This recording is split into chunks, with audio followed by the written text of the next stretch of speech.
Garden landscaping. Today I am giving you the idea about the garden landscape.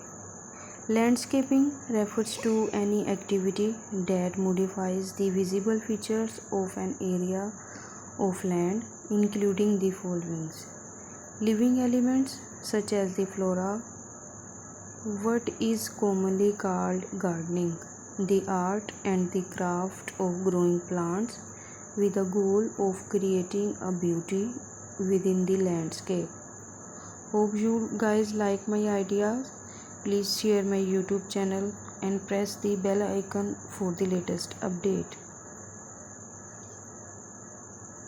Landscaping requires a certain understanding of horticulture and the artistic design, but is not limited to plants and horticulture.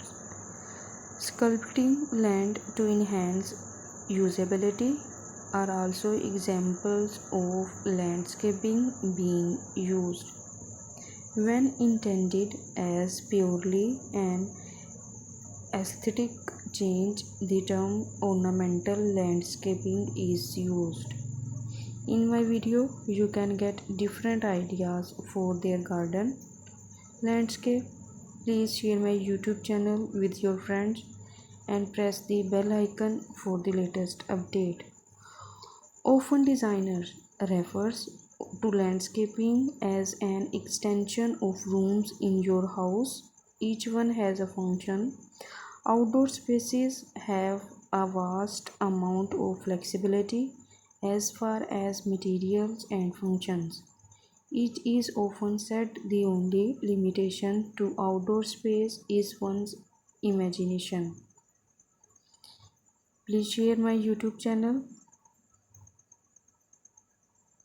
Construction requires both study and the observation, and the process varies in different parts of the world. Landscaping varies according to different regions, therefore, normally, local natural experts are recommended if it is done for the first time. Please share my YouTube channel and press the bell icon for the latest update. And tell me which idea do you like most. In my video, you can get garden landscape idea. Hope you guys like my ideas. Please share my YouTube channel. Thank you.